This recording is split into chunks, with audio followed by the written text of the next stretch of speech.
श्री स्वामी समर्थ मैत्रिणींनो, स्वामी महाराज तुमच्या सर्व चांगल्या इच्छा पूर्ण करो हीच मी स्वामींच्या चरणी प्रार्थना करते आणि आजच्या या नवीन व्हिडिओला सुरुवात करते।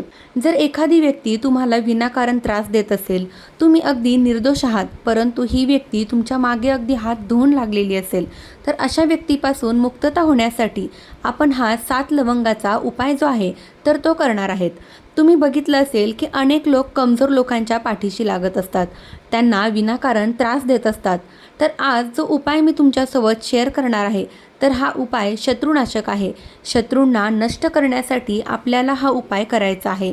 जर एखाद्या शत्रूमुळे तुमच्या आयुष्यामध्ये अडचणी निर्माण होत असेल, शत्रूमुळे तुम्हाला सतत समस्यांना सामोरे जावे लागत असेल, एखाद्या शत्रूमुळे जर तुमच्या घरामध्ये वादविवाद, क्लेश, भांडणे होत असेल, शत्रूमुळे तुमच्या महत्त्वाच्या कामामध्ये अडचणी येत असतील, शत्रू हा तुमच्या अगदी जवळच आहे किंवा शत्रू हा गुपित आहे, तुमच्यावरती गुप्त वार करत आहे, शत्रूचं नाव तुम्हाला माहिती आहे किंवा चतुर्थ नाव तुम्हाला माहिती नसेल, तर असा शत्रू त्रास नष्ट करण्यासाठी, शत्रू दोष नष्ट करण्यासाठी हा उपाय तुम्ही आवर्जून करा।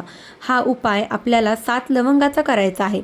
तर ह्या 7 लवंगाचा उपाय कसा करायचा, कोणत्या दिवशी करायचा, याबद्दलची संपूर्ण माहिती आता या व्हिडिओमध्ये मी तुमच्यासोबत शेअर करणार आहे।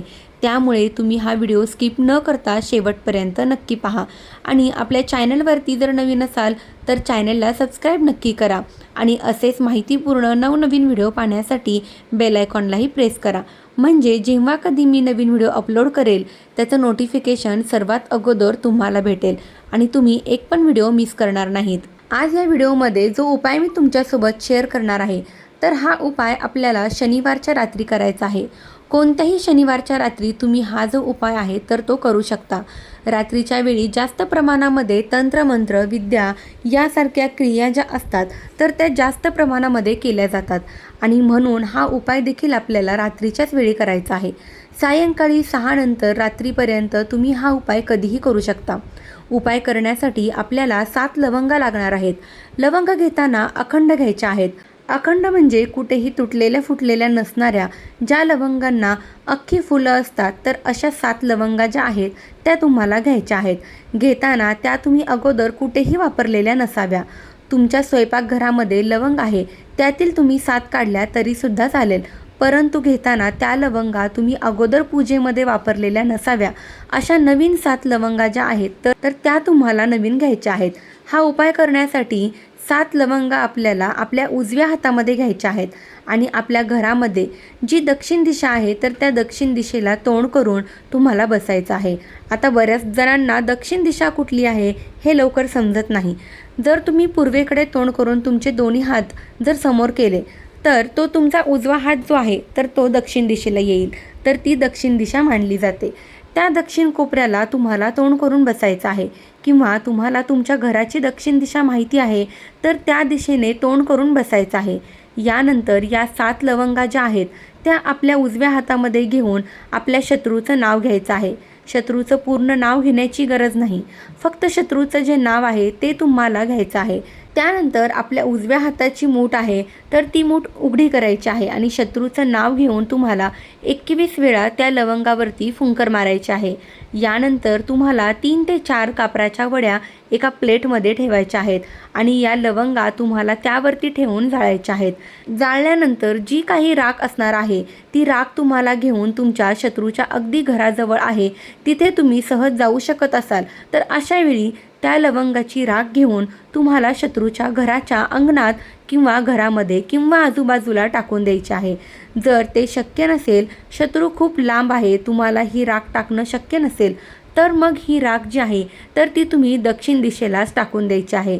जर तुम्ही हा उपाय शनिवारच्या रात्री केला आणि शनिवारच्या रात्री जर तुम्हाला तुमच्या शत्रूच्या घरी किंवा आजूबाजूला जाणं शक्य झालं नाही तर रविवारच्या दिवशीसुद्धा तुम्ही ती राख जी आहे तर ती नेऊन तिथे टाकू शकता। शक्य नसेल तर सांगितल्याप्रमाणे तुम्ही दक्षिण दिशेलाही राख टाकली तरीसुद्धा चालेल। जो व्यक्ती हा उपाय करतो त्या व्यक्तीच्या आयुष्यात कितीही मोठा शत्रू असेल तर तो आतून तुटेल, शत्रूचा नायनाट होईल, शत्रू तुमच्यासमोर लोटांगण घालेल। शत्रूचा कायमचा नायनाट होईल. ज्या प्रकारे बघा, एखादा भुंगा हा घराच्या दरवाजाला लागत असतो, तेव्हा भुंगा आतून तो दरवाजा पूर्णपणे पोखर करत असतो. अगदी त्याचप्रमाणे तुम्ही हा उपाय केल्याने शत्रू आतून हा पोखरला जाईल, शत्रू आतून हा खचला जाईल आणि शत्रूचा नायनाट होईल. तर तुम्ही हा उपाय जो आहे तर तो शत्रू नष्ट करण्यासाठी करू शकता. जर तुम्हाला खरोखर शत्रूचा त्रास असेल तरच हा उपाय तुम्ही करा. विनाकारण इतर लोकांना त्रास देण्यासाठी हा उपाय तुम्ही करू नका. नाहीतर याचे वाईट परिणाम जे आहेत तर ते तुम्हाला स्वतःला देखील भोगावे लागू शकतात. त्याचबरोबर बघा, तुमच्या घराची प्रगती थांबलेली असेल, इतर लोकांची नजर ही तुमच्या घरावर कायम तुमच्या प्रगतीवर असेल, तुमची प्रगती ही इतर लोकांना देखवत नसेल, तर तुम्ही तुमच्या घरामध्येच एक कण्हेराचं झाड जे आहे तर ते आवर्जून लावा. जर तुम्ही घरासमोर लावायला जागा असेल तर दक्षिण दिशा आहे, तर त्या दक्षिण दिशेला लाल कण्हेर जे असतं, ज्या कण्हेराला लाल फुलं येतात, तर असं कण्हेराचं झाड तुम्ही नक्की लावा. किंवा तुम्ही फ्लॅटमध्ये राहत असाल तरीसुद्धा तुम्ही हे झाड आहे तर ते लावू शकता. कारण आपल्या घराच्या आजूबाजूला कुठेतरी आपली वाईट नजर, आपल्यावर वाईट लोकांची नजर किंवा कुठलीही बाधा ही आपल्या घराच्या आजूबाजूला सुद्धा फिरकत नाही आणि यामुळे आपल्या कुटुंबाला कुठल्याही अडचणी या निर्माण होणार नाहीत. तसेच घरामध्ये एक जुना बूट असेल, लहान मुलांचा नाही वापरायचा आहे. मोठ्या व्यक्तींचा जर एक जुना बूट आहे तो तुम्ही वापरत नाही, अगदी तुटलेला आहे, खराब झालेला आहे, तर असा बूट तुम्हाला घ्यायचा आहे. त्याला एक दोरी बांधून तो तुम्हाला घरामध्ये किंवा घराच्या बाहेर दक्षिण दिशेला टांगून ठेवायचा आहे. तो स्वच्छ करण्याची गरज नाही. तसाच खराब बूट तुम्हाला ठेवायचा आहे. दोरी बांधून तो तुम्हाला टांगून ठेवायचा आहे. बघा, जर तुम्ही हा बूट टांगून ठेवला तर तुमच्या घरावर कुठली तंत्रमंत्र, विद्या यासारख्या क्रिया ज्या आहेत तर त्या केल्या जाणार नाहीत. तुमच्या कुटुंबात देखील यासारख्या समस्या आहेत तर त्या येणार नाहीत. शत्रूचा देखील तुम्हाला कधीच त्रास होणार नाही. आणि जर तो व्यक्ती तुम्हाला शत्रू म्हणून त्रास द्यायला आला तर या उलट त्याच व्यक्तीच्या आयुष्यामध्ये अडचणी निर्माण व्हायला सुरुवात होईल. तर ही अत्यंत महत्त्वाची माहिती मला तुमच्यापर्यंत पोहोचवायची होती.